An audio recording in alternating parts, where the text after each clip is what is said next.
હે guys, very good morning. સ્વાગત છે તમારું આજના ફ્રેશ વ્લોગમાં. ગુડ મોર્નિંગ બધાને. તો જો ચા નાસ્તો થઈ ગયો છે. પપ્પા અને ભાઈ છે ને ગાડી લઈને ગયા છે એક જગ્યાએ બેસનામાં. એ લોકોને આજે સન્ડે છે તો રજા છે. અને આ બધું હવે મેં પાણી નાખી દીધું છે, હવે ખાલી વાળવાનું બાકી છે. તો ફટાફટ હવે કામ કરી લઈએ. સન્ડે છે તો આજે રેડી થઈ જઈએ. તો જો પપ્પાને લોકો બેસનામાં જઈને આવી ગયા છે, તો હવે એ લોકોને કંઈક આપ્યું છે તો આપણે જોઈએ શું આપ્યું છે.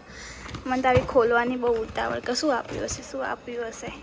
તો જો આમાં ડ્રાયફ્રૂટ આપ્યા છે, કાજુ, બદામ અને પિસ્તા, અને કંઈક મૂર્તિ જેવું લાગે છે ઉપર. જો માળા આપી છે. સ્વામિનારાયણ ગ્રુપ છે એટલે માળા આપી છે જપમાળા કરવા. તો 2 બોક્સમાં આવી ગયું છે. હવે આમાં બી કાજુ બદામને એવું જ છે. ખાધા રાખો બધા. મને તો નહીં ભાવતા ડ્રાયફ્રૂટ્સ, એક બી ડ્રાયફ્રૂટ્સ મને નહીં ભાવતા.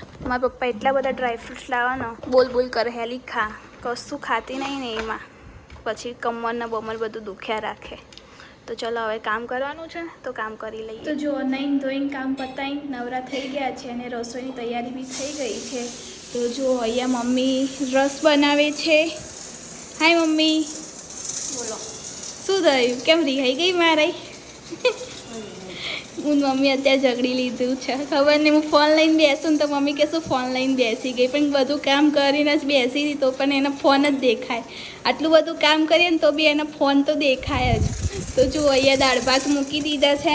આમ તો રવિવારે અમારે ફિક્સ દાળ ઢોકળી જ હોય, પણ આજે કોઈને દાળ ઢોકળી ખાવાની ઈચ્છા નથી, કારણ કે ભાઈ અને ભાભી બેબી શાવરમાં ગયા છે અને મારા પપ્પાને મમ્મીને 3 જ જમવાનું છે. રોટલી બી કોઈને ખાવાની ઈચ્છા નથી, તો ખાલી દાળ ભાત અને રસ, બીજું કંઈ નહીં. હવે રાત્રે બીજું કંઈક નવું જમીશું.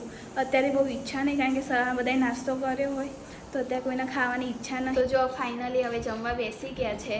પપ્પા આવી ગયા છે દુકાનેથી. પપ્પા કેવી ગરમી આજે? જોરદાર. બહુ ગરમી આ ને મમ્મી? બહુ ભૂખ લાગી ગઈ આ? મારા મમ્મીને ખાતા જોર પડે, નાના છોકરા જેવું કરે નહીં. તો જો જમવામાં છે આજે દાળ ઢોકળી, રસ, અને ભાઈ કાલ રાત્રે પેંડા લાવ્યો તો પેંડા ખાઈ લઈએ. અને પપ્પા અત્યારે પાછા ચોળાફળી લઈને આવ્યા. 4 વાગ્યાનો નાસ્તો અત્યારે તમે લઈને આવ્યા, એ ખાવાનું પડી રહેશે. દાળ ઢોકળી ખાજો પાછા. બોલો પાણી એવું બધું નહીં ખાવાનું, પહેલાં દાળ ઢોકળી પૂરી કરજે અને ચોળાફળી ખાવા માંડી. જો તો જો હવે ખાઈ લઈએ મસ્ત, પછી સુઈ જવાના. તો સન્ડે છે ને તાર તો સુઈ જ જવાનું મસ્ત. જો એસી ચાલુ કરીને બેસી ગયા છે. આજ કોની મેચ છે પપ્પા? ચેન્નઈ જીટી. તો આપણે જીટીમાં. ફાઇનલી કામ પતાવીને ઉપર આવી ગઈ છું અને પપ્પા નીચે ટીવીમાં મેચ જોવે છે અને મને મેચ નથી જોવી, તો કંઈક તો ટાઈમપાસ કરવો. તો ઉપર આવી ગઈ છું. હવે કંઈક ટીવીમાં જોઈએ, મૂવી કંઈક જોઈએ, પછી સૂઈ જઈશું મસ્ત.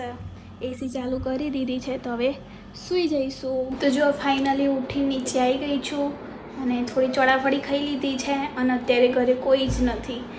ભાઈને બહાર છે, મમ્મી પપ્પા માર્કેટ ગયા છે. તો ઘરે એટલો કંટાળો આવે છે ને, એટલો સન્ડે આજે બોરિંગ ગયો છે ને મારો સન્ડે.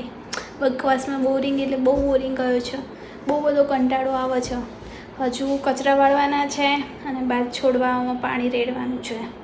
તો મળીએ થોડી વારમાં. તો જો ફાઇનલી પપ્પાનો એમનો ફોન આવી ગયો છે કે અમારે થોડું લેટ થશે માર્કેટમાંથી આવતા, તો તું દીવાબત્તી કરી લેજે. તો દીવાબત્તી કરવા બેસી ગઈ છું અને દીવાબત્તી કરતાં એટલી ગરમી થઈ ગઈ છે, ખબર નહીં. દીવાબત્તી કરતી હતી તો મને ચક્કર આવવા લાગ્યા હતા કે આનું ગોળ ફરે છે. એથી અગરબત્તી લઈને બહાર ગઈ ને તો આમ બધું ગોળ ફરતું હતું. મેં કીધું પડું નહીં એમ. મેં કીધું અત્યારે તો ઘરે કોઈ છે નહીં અને પડું નહીં, ચક્કર ખાઈને મને કોણ ઊભી કરશે. પણ હવે સારું લાગે છે ને આપણે લીંબુ પાણી પી લઉં છું. તો જો દીવાબત્તી કરી લીધી છે. અને અમારા કાનાજીને જો એમના માટે અમે દ્વારકાથી વાઘા લાવ્યા હતા. કેવા લાગે છે વાઘા તમે કમેન્ટ કરજો.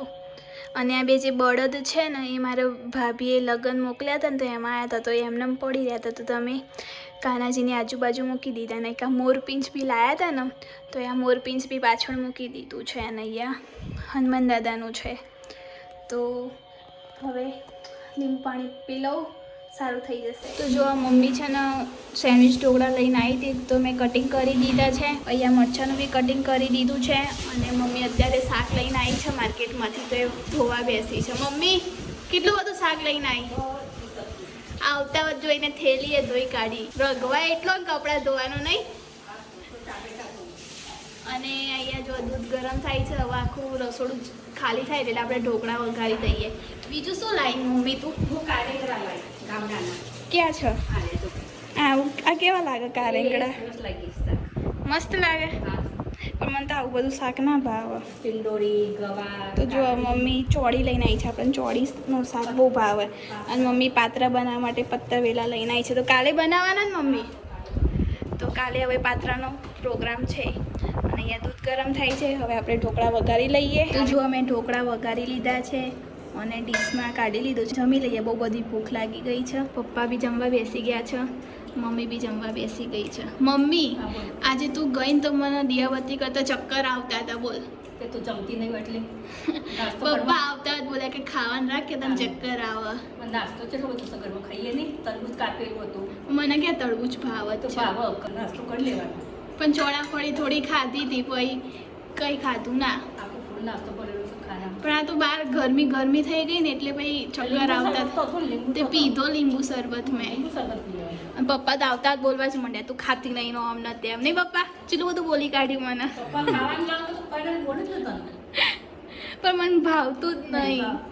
મને ખાલી પડીકા જ ભાવ, બીજું કશું ના ભાવ. તો ચાલો હવે જમી લઈએ. તો જો હું વાસણ ઘસતી હતી ખબર નહીં એ બાજુમાં ફ્લેટમાંથી કોકની ઘયણી આવી છે અને મેં કીધું પપ્પાને કીધું શું પછડાયું એમ. તો પપ્પા કે ફૂલ વાવાઝોડું ચાલુ થઈ ગયું છે એમ. અને જો અંધાર્યું છે કેવું. હું તો ભરકી આવો અવાજ ક્યાંય આવવા મળ્યો. મેં કીધું પપ્પા ફટાફટ આપણે ઉપરની બારી વાખ્યા ને ત્યારે પછડાશે. તો પપ્પા કેવું વાવાઝોડું આવ્યું? જોરદાર. તમે તો ભાગી ના આવ્યા. મેં ભાગી કેમ આવ્યા? બોલો ચેતન કાકા. કેવો ઠંડો પવન આવ્યો. ઉડી જઈશું આપણે તો. જો ખાલી કઈ ઘરમાં બી આમાં તો એટલો કચરો આવવા માંડ્યો છે ને. તો જો કેટલો બધો પવન આવવા માંડ્યો છે, વાવાઝોડું આવવા માંડ્યું છે. તો તમારી સિટીમાં છે વાવાઝોડું? કમેન્ટ કરજો નીચે. અમારે તો અહીંયા વાવાઝોડું ફૂલ આવી ગયું છે અમદાવાદમાં. હવે ફૂલ વરસાદ આવશે. અંબાલાલની આગાહી સાચી જ પડવાની છે. શું ચરાડામાં ચાલુ છે ત્યાં વરસાદ. ગામડેથી અમે બધાને ફોન આવ્યા હતા કે તમારે ત્યાં વાવાઝોડું છે, પણ પપ્પા કે ના અમારે અહીંયા નથી એમ. તો ફાઇનલી અહીંયા બી આવી ગયું છે વાવાઝોડું. અને મોદીજી આવવાના છે કાલે ગાંધીનગરમાં. ફૂલ એન્ટ્રી કરી દીધી છે વાવાઝોડાએ. કેટલો બધો પવન આવી રહ્યો છે. તો જો આ મારી મમ્મી છે ને માર્કેટમાં ગઈ હતી ને તો શોપિંગ કરીને આવી. એકલી મને કીધું બી નહીં.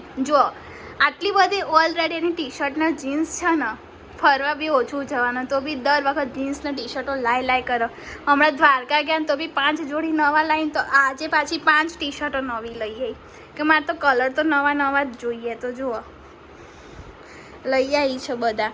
અને નાઇટ ડ્રેસ બી લઈને આવી. ઓલરેડી 3 નવા નાઇટ ડ્રેસ છે અને ટ્રેક બી 3 હતા તો ટ્રેક બી લઈને આવી છે. કેટલી શોપિંગ કરીશ મમ્મી?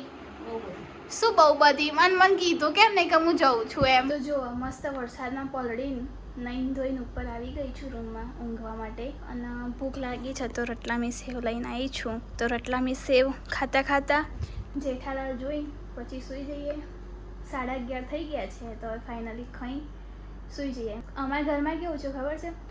ગમે તેટલા રાત્રે 2 વાગ્યા હોય 3 વાગ્યા હોય ગમે તેટલા વાગે તમે ઘરે આવો ને તો બધાને નાસ્તો કરવાની ટેવ. રાત્રે રોજ 12 વાગે બી ખાવાની ટેવ. ગમે તેટલો 10 વાગે ખાધું હોય 9 વાગે ખાધું હોય કે 8 વાગે ખાધું હોય પણ રાત્રે બધાને નાસ્તો તો જોઈએ જ અમારે. જો ઘરમાં નાસ્તો ના હોય તો રાત્રે પડીકા લેવા કે કોઈ બી ગરમ આઈટમ લેવા બધા જાય. બધા ખાવા માટે જાય. તો ચલો તમને અમારો આજનો વ્લોગ બહુ જ પસંદ આવ્યો હોય તો લાઈક કરજો, શેર કરજો અને અમારી ચેનલને સબસ્ક્રાઈબ કરજો. તો મળીએ કાલે આવતા વ્લોગમાં, નવા વ્લોગમાં. તો ત્યાં સુધી બધાને બાય બાય, ગુડ નાઇટ, જય શ્રી કૃષ્ણ, બાય બાય.